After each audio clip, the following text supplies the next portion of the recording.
हर हर महादेव जय शम्भु भन्दै जब जब हर हर महादेव जय शम्भु भन्दै गाँजा सेवन गरेर लागु औषध सेवन गर्छन् युवाहरूले, तब तब शिवका करुणा, भक्ति र त्याग बिर्सिरहेका हुन्छन्। जय श्री राम, हर हर महादेव जय शम्भु, नाराए तकबीर, अल्लाहु अकबर, हेलोलिया, नमो बुद्धाय। भर्खरै बोल्नुभएको मान्यजीले उहाँको भनाइमा मेरो न्यामापत्ति छ।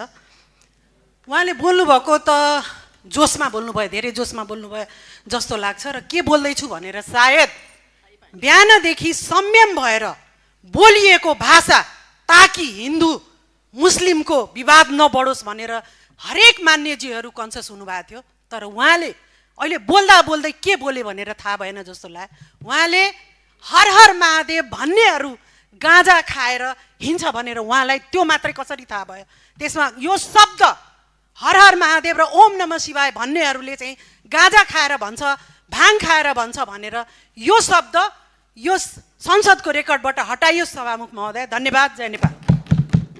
सम्मानीय सभामुख महोदय, जय श्री राम, हर हर महादेव जय शम्भु, नाराए तकबीर, अल्लाहु अकबर, हेलोलिया, नमो बुद्धाय।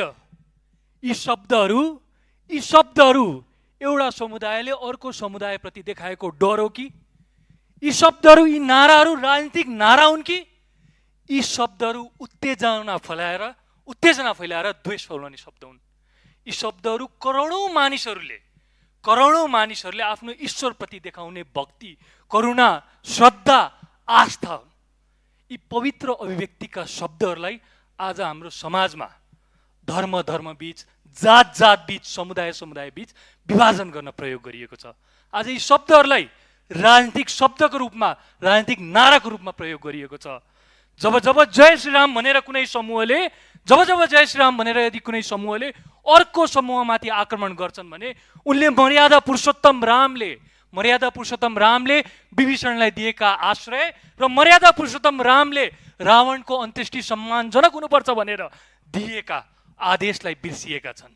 जबसम्म अल्लाहु अकबर भनेर अर्को समुदायप्रति हिंसा हुन्छ तब ती समूहका व्यक्तिहरूले इस्लामले दिएको शान्तिको मेसेज, इस्लामले दिएको सद्भावको मेसेज, इस्लामले दिएको न्यायको मेसेज बिर्सिरहेका हुन्छन्। जब हर हर महादेव जय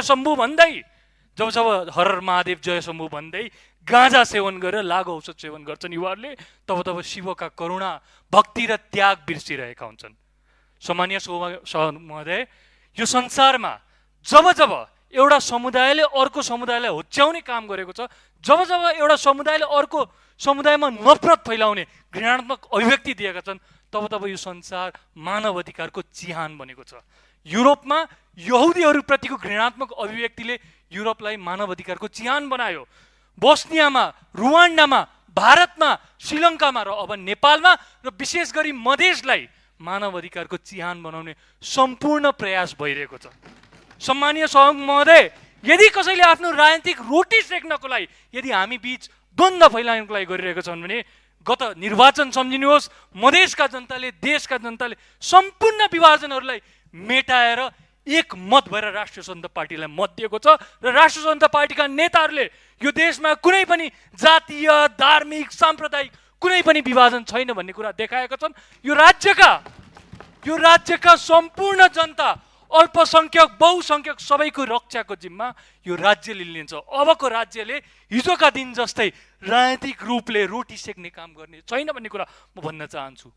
गोली चलेर साम्प्रदायिक हिंसा बढ्ने गर्दैन। साम्प्रदायिक हिंसाको सुरुवात घृणात्मक अभिव्यक्तिबाट हुने गर्छ। सम्मानीय सभामुख महोदय, र म राज्यलाई भन्न चाहन्छु कि यस्ता घृणात्मक अभिव्यक्तिहरू कहाँबाट आइरहेका छन्? सोसियल मिडियाबाट आइरहेका छन् कि पत्रिकाबाट आइरहेका छन् कि अनलाइन मिडियाबाट आइरहेका छन् कि हामी जस्ता नेताहरूको मुखबाट आइरहेका छन्? ती घृणात्मक अभिव्यक्ति दिने पात्रहरूलाई पहिचान गरी हरेक जिल्लामा आफ्ना कर्मचारीहरूलाई प्रयोग गरेर ती घृणात्मक अभिव्यक्ति दिने पात्रहरूलाई सजायको दायरामा ल्याउनुपर्छ भनेर म भन्न चाहन्छु। सम्मानीय सभामुख महोदय, आज हाम्रो ऐतिहासिक विरासत हो धार्मिक सहिष्णुता हाम्रो ऐतिहासिक विरासत हो। हामी हिन्दू, मुस्लिम, बौद्ध, क्रिस्चियन सबै एक भएर यहाँ रहेका छौँ र त्यो ऐतिहासिक विरासतलाई तोड्ने दुष्प्रयास यदि कसैले गर्छ भने तिनीहरू कानुनको कटेगरामा उभिनेछ। र अहिले धेरै मान्य सदस्यहरूबाट एउटा कुरा आयो कि राज्य के गरिरहेको छ। यसपालि राज्यले मुखमा क्रिम दल्ने काम गर्नेवाला छैन। यसपालि राज्यले सूक्ष्म ढङ्गबाट कहाँबाट यस्ता आवाजहरू आइरहेछन्, कसले के गरिरहेको छ भन्ने कुरा सूक्ष्म ढङ्गबाट हेर्नेछन्। र पटक पटक यो रोहिङ्ग्या बङ्गलादेशीको कुरा ल्याएर चाहिँ यहाँ एक किसिमको डरको माहौल पैदा गर्न खोजिएको छ। त्यो पनि पहिचानोस्। हरेक समुदायबाट यो देशलाई विभाजित गर्ने प्रयास यदि कसैले गर्छन् भने उनीहरू सबै सजायका भागीदार हुन्। हामी एक भएर रहेका थियौँ, एक छौँ र आउने दिनमा नि प्रत्येक नेपाली, हाम्रो आस्था फरक होला, हाम्रो धर्म फरक होला, तर हाम्रो नागरिकता एउटै हो, हाम्रो मानवता एउटै हो र हामी एक हौँ भन्दै म आफ्ना केही शब्द यहीँ अन्त्य गर्न चाहन्छु। धन्यवाद। माननीय सदस्य सृष्टि भट्टराई, कुन नियमावलीमा नियम नम्बर 21 को माइक दिनुहोस्।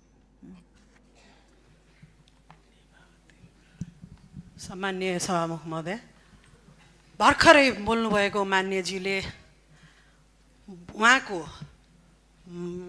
भनाइमा मेरो नियमापत्ति छ।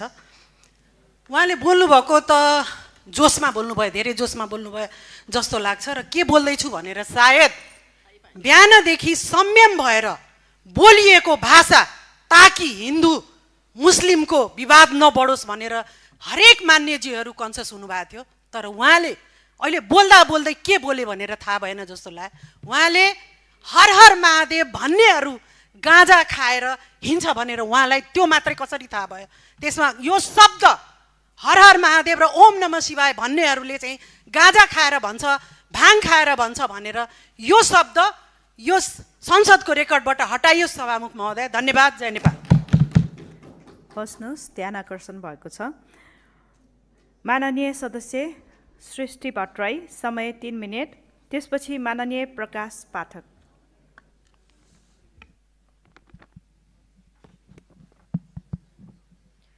सम्माननीय सभामुख महोदय, मेरो गृह क्षेत्र सुनसरीमा जसरी भाइ ओम प्रकाश मेहताको जीवन खोसियो, त्यसै गरी भर्खरै खबर प्राप्त गरे अनुसार अर्का भाइ जय प्रकाश मेहताको उपचारको क्रममा निधन भएको छ।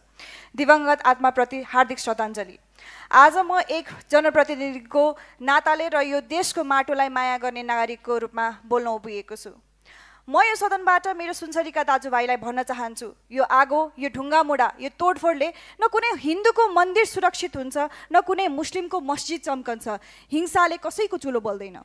वर्षौँदेखि हामी एउटै कुवाको पानी खाएका, हामी एउटै हाट बजारमा सरसामान किनबेच गरेका, सुख दुःखमा एकअर्कालाई सघाएका यी मान्छेहरूबीच यो बिच कसले घोल्यो?